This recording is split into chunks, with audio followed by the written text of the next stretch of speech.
आज हम पढ़ने वाले हैं नई यूनिट समांतर चतुर्भुज और त्रिभुजों का क्षेत्रफल। तो सबसे पहले बात करेंगे क्षेत्रफल की। किसी भी आकृति या बहुभुज का क्षेत्रफल का मतलब होगा कि उस आकृति ने कितनी जगह या कितना क्षेत्र घेर रखा है। जैसे यहाँ पर 3 आकृतियां बनाई गई हैं, त्रिभुज, चतुर्भुज और षटभुज।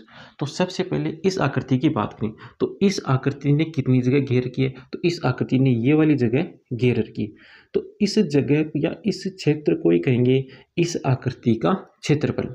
इसी प्रकार इस आकृति ने कौन सी जगह घेर रखी है, ये वाली जगह इस आकृति ने घेर रखी है। तो ये जो क्षेत्र या जगह इसने घेर रखी है, इस क्षेत्र को ही कहेंगे इस आकृति का क्षेत्रफल। इसी प्रकार इस आकृति ने भी ये क्षेत्र घेर रखा है, तो इस क्षेत्र को कहेंगे इस आकृति का क्षेत्रफल। अब हमें इस क्षेत्रफल को लिखना कैसे? छोटी क्लासों में हम लिखते थे त्रिभुज का क्षेत्रफल, चतुर्भुज का क्षेत्रफल, पंचभुज का क्षेत्रफल। अब हमें उस तरीके से नहीं लिखना है। तो कैसे लिखना है? सबसे पहले आकृति का नाम लिख लो। आकृति का क्या नाम है? P Q are. आकृति का नाम लिख लिया, इसे कोष्टक में बंद करो और इसके बाहर लगा दो ए आर। इसका मतलब हुआ आकृति पी क्यू आर का क्षेत्रफल। ए आर का मतलब होता है एरिया। और इसे पढ़ेंगे कैसे? Area of P Q R. पढ़ना कैसे? Area of P Q R. कोष्टक को पढ़ना है ऑफ। इसी प्रकार इस आकृति को क्षेत्रफल को कैसे लिखना है? Area of A B C D. Area of A B C D, इसका मतलब क्या है? ए बी सी डी का क्षेत्रफल। इसी प्रकार इसके क्षेत्रफल को कैसे लिखेंगे? A R A B C D E F. Area of A B C D E F अर्थात आकृति A B C D E F का क्षेत्रफल।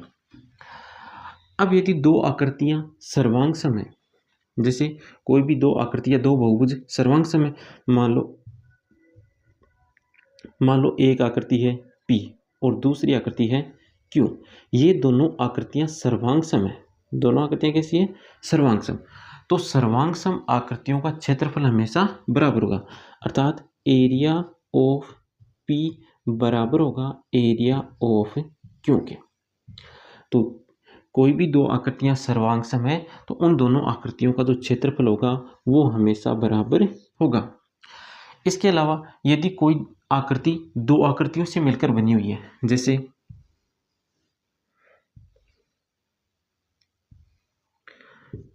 ये आकृति पी क्यू आर, आकृति पी क्यू आर की बात करें, ये आकृति पी क्यू आर दो आकृतियों से बनी हुई है। पहली आकृति तो कौन सी?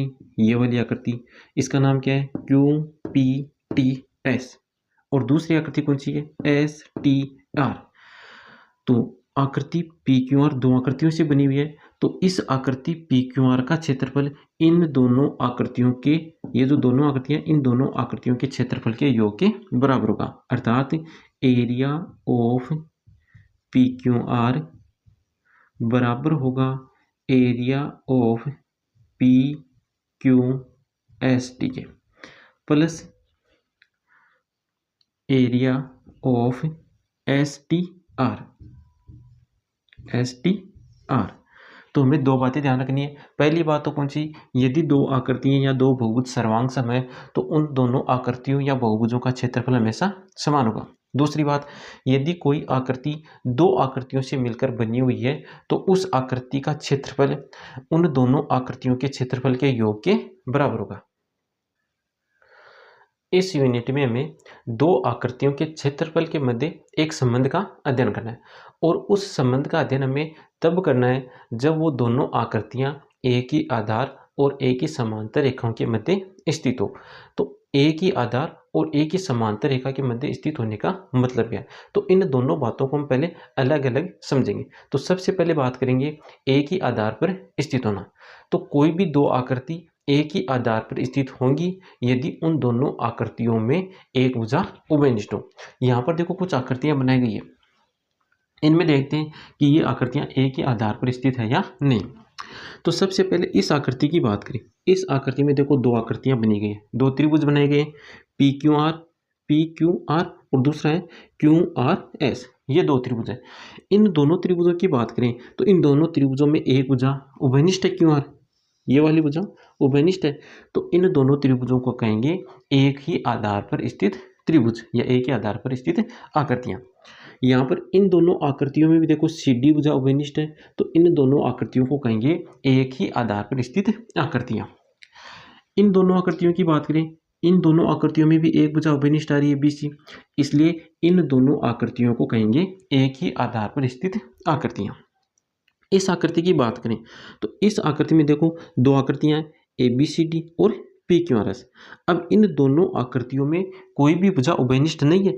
भुजा उभयनिष्ठ नहीं है तो कहेंगे कि ये दोनों आकृतियां एक ही आधार पर स्थित आकृतियां नहीं है। इसी प्रकार इन दोनों आकृतियों में भी कोई भी भुजा उभयनिष्ठ नहीं है, इसलिए ये दोनों आकृतियां भी एक ही आधार पर स्थित नहीं है। अब हम बात करेंगे एक ही समांतर रेखाओं के मध्य स्थित आकृतियों की। तो कोई भी दो आकृतियां एक ही समांतर रेखा के मध्य स्थित आकृतियां कही जाएंगी यदि वो दो बातों की पालना करती हो। पहली बात, जिन समांतर रेखाओं के मध्य पहली आकृति है उन्हीं समांतर रेखाओं के मध्य दूसरी आकृति स्थित हो। दूसरी बात, दोनों आकृतियों के प्रत्येक शीर्ष उन समांतर रेखाओं के ऊपर स्थित हो। अब हम यहाँ पर इस पहली आकृति की बात करें तो इस पहली आकृति में L समांतर है M के, L और M दो समांतर रेखाएं और इन समांतर रेखाओं के मध्य दो आकृतियां बनाई गई है। ये दो आकृतियां, पहली आकृति ये, दूसरी आकृति ये। अब हमें ये देखना है कि ये दोनों आकृतियां एक ही समांतर रेखाओं के मध्य स्थित है या नहीं। तो इसके लिए हमें दो बातें देखनी पड़ेगी। दो बातें कौन कौन सी? पहली बात, जिन समांतर रेखाओं के मध्य पहली आकृति स्थित है उन्हीं समांतर रेखाओं के मध्य दूसरी आकृति स्थित है या नहीं। यह तो हुई पहली बात। दूसरी बात, दोनों आकृतियों के शीर्ष कहाँ पर स्थित होने चाहिए? समांतर रेखाओं पर स्थित होने चाहिए। तो यहाँ पर ये जो पहली आकृति है, जिन समांतर रेखाओं के मध्य स्थित है उन्हीं समांतर रेखाओं के मध्य दूसरी आकृति स्थित है। इसका मतलब ये पहली बात की तो पालना कर रहा है। अब दूसरी बात की पालना कर रहा है या नहीं कर रहा, उसको देखो। इस आकृति के प्रत्येक शीर्ष कहाँ पर स्थित है? समांतर रेखाओं पर स्थित है। और इस आकृति के भी प्रत्येक शीर्ष कहाँ पर स्थित है? समांतर रेखाओं पर स्थित है। इसका मतलब ये दोनों नियमों या दोनों बातों की पालना कर रहा है। तो ये दोनों आकृतियां एक ही समांतर रेखाओं के मध्य स्थित आकृतियां हैं। अब हम बात करें इस दूसरी आकृति की, तो दूसरी आकृति में भी L और M दो समांतर रेखाएं हैं और इन दोनों समांतर रेखाओं के मध्य दो आकृतियां हैं। पहला तो एक समांतर चतुर्भुज बनाया गया PQRS और दूसरी एक त्रिभुज है STR। अब हमें ये देखना है कि ये जो दो आकृतियां हैं वो एक ही समांतर रेखाओं के मध्य स्थित है या नहीं। तो उन्हीं दोनों बातों को देखना है। तो PQRS देखो, L और M समांतर रेखा के मध्य स्थित है और STR भी किसके मध्य स्थित है? L और M समांतर रेखाओं के मध्य स्थित है। तो पहली आकृति जिन समांतर रेखाओं के मध्य स्थित है, दूसरी आकृति भी उन दोनों समांतर रेखाओं के मध्य स्थित है। तो पहले नियम की पालना करें। अब दूसरे नियम में क्या है? दूसरे नियम में हमें यह देखना है कि आकृति, जो दोनों आकृतियां, उन दोनों आकृतियों के प्रत्येक शीर्ष समांतर रेखाओं पर स्थित हो।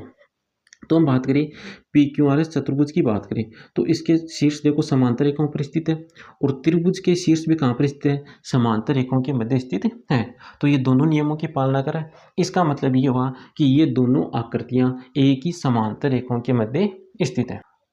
अब हम बात करें इस तीसरी आकृति की, तो इसमें भी ये दे रखा है L समांतर है M के और दो आकृतियां हैं PQR और दूसरी आकृति है STO।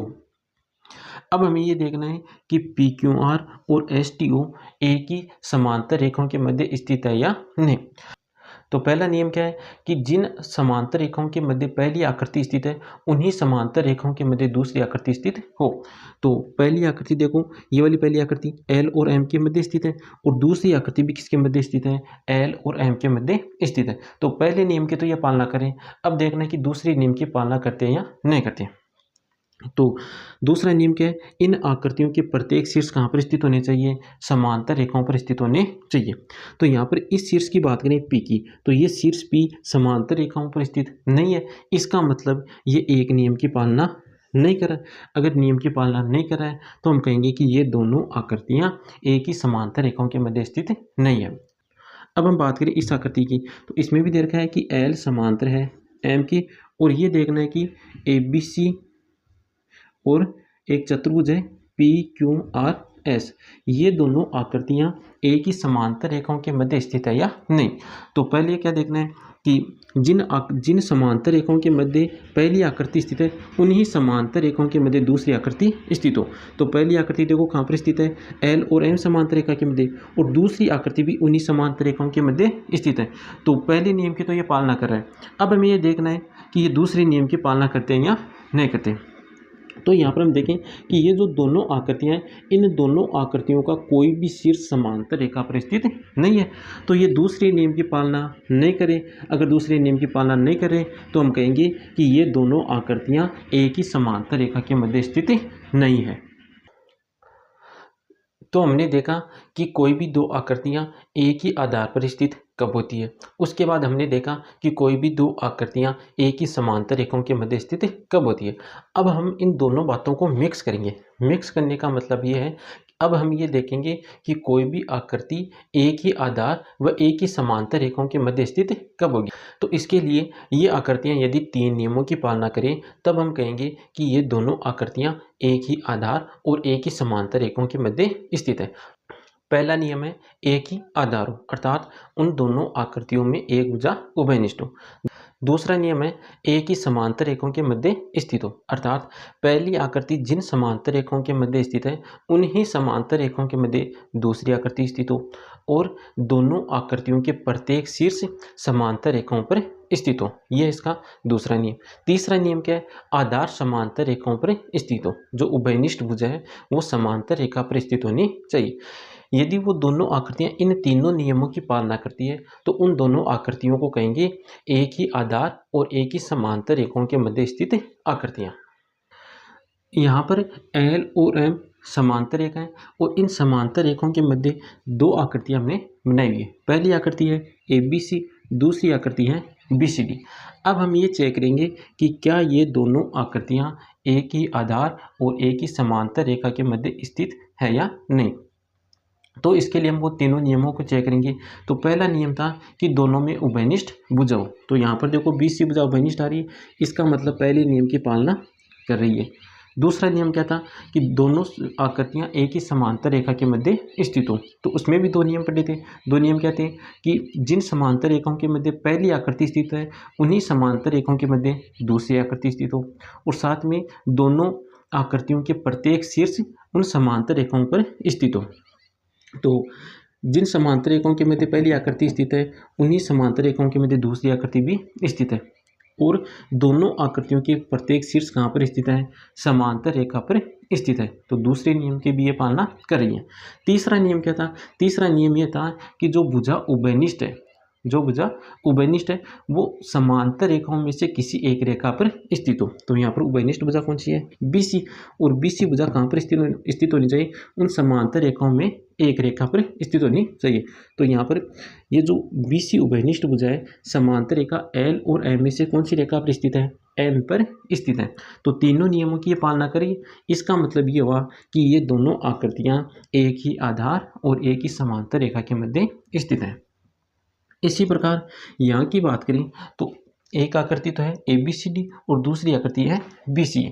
अब यहाँ पर भी ये देखना है कि क्या ये दोनों आकृतियाँ एक ही आधार और एक ही समांतर रेखा के मध्य स्थित है या नहीं। तो तीनों नियमों को चेक करेंगे एक एक करके। तो पहला नियम क्या था, पहला नियम था कि उभयनिष्ठ भुजा हो दोनों आकृतियों में। तो दोनों आकृतियों में देखो एक आकृति तो है ABCD ये वाली, दूसरी आकृति है BCE, ये दो आकृतियाँ। तो दोनों आकृतियों में देखो उभयनिष्ठ भुजा रही है BC, इसका मतलब पहले नियम की पालना कर रहे हैं। दूसरा नियम एक ही समांतर रेखा के मध्य स्थित हो। तो एक ही समांतर रेखा के मध्य स्थित हो, इसके लिए दो नियम थे। पहला कि जिन समांतर रेखाओं के मध्य पहली आकृति स्थित है उन्हीं समांतर रेखाओं के मध्य दूसरी आकृति भी स्थित हो, साथ में दोनों आकृतियों के प्रत्येक शीर्ष समांतर रेखा पर स्थित हो। तो पहली आकृति और दूसरी आकृति देखो, जिन समांतर रेखाओं के मध्य पहली आकृति स्थित है उन्हीं समांतर रेखाओं के मध्य दूसरी आकृति भी स्थित है, और दोनों आकृतियों के शीर्ष भी कहाँ पर स्थित है, समांतर रेखाओं पर स्थित है। इसका मतलब दूसरे नियम की भी ये पालना करती है। तीसरा नियम क्या था कि जो भुजा उभयनिष्ठ है, जो भुजा उभयनिष्ठ है वो भुजा उन समांतर रेखाओं में से किसी एक रेखा पर स्थित हो। तो यहाँ पर उभयनिष्ठ भुजा कौन सी है? BC। और ये BC भुजा कहाँ पर स्थित होनी चाहिए? समांतर रेखाओं में से किसी एक रेखा पर। तो कौन सी रेखा पर है? M पर स्थित है। तो तीनों नियमों की पालना करिए। इसका मतलब ये हुआ कि ये दोनों आकृतियां एक ही आधार और एक ही समांतर रेखाओं के मध्य स्थित है। यहाँ पर इन दोनों आकृतियों की बात करें कि ये दोनों आकृतियां एक ही आधार और एक ही समांतर रेखाओं के मध्य स्थित है या नहीं। तो तीनों नियमों की जांच करेंगे। पहला नियम क्या था? उभयनिष्ठ भुजाओं। तो दोनों आकृतियों में देखो भुजा उभयनिष्ठ आ रही है, इसका मतलब एक ही आधार है, तो पहले नियम की पालना कर रहे हैं। दूसरा नियम यह था कि दोनों आकृतियां एक ही समांतर रेखाओं के मध्य स्थित हो। और इसके लिए हमें ये देखना है कि जिन समांतर रेखाओं के मध्य पहली आकृति स्थित है उन्हीं समांतर रेखाओं के मध्य दूसरी आकृति भी स्थित हो। और साथ में ये देखना है कि दोनों आकृतियों के शीर्ष समांतर रेखा पर स्थित है या नहीं। तो पहली आकृति देखो L और M समांतर रेखा के मध्य स्थित है और दूसरी आकृति भी L और M समांतर रेखा के मध्य स्थित है। साथ में इन दोनों आकृतियों के शीर्ष भी कहाँ पर स्थित है? समांतर रेखाओं पर स्थित है। तो दूसरे नियम की भी ये पालना कर रही है। तीसरा नियम क्या था? तीसरा नियम ये था कि जो भुजा उभयनिष्ठ है, यहाँ पर भुजा उभयनिष्ठ कौन सी है? AC। ये उभयनिष्ठ भुजा समांतर रेखाओं में से किसी एक रेखा पर स्थित होनी चाहिए। तो यहाँ पर ये जो AC भुजा है वो इन दोनों समांतर रेखाओं में से किसी भी रेखा पर स्थित नहीं है, तो ये तीसरी नियम की पालना नहीं कर रही है। अगर तीनों में से भी एक नियम की ये पालना नहीं कर रही है तो हम कहेंगे कि ये दोनों आकृतियाँ एक ही आधार और एक ही समांतर रेखा के मध्य स्थित आकृतियाँ नहीं है।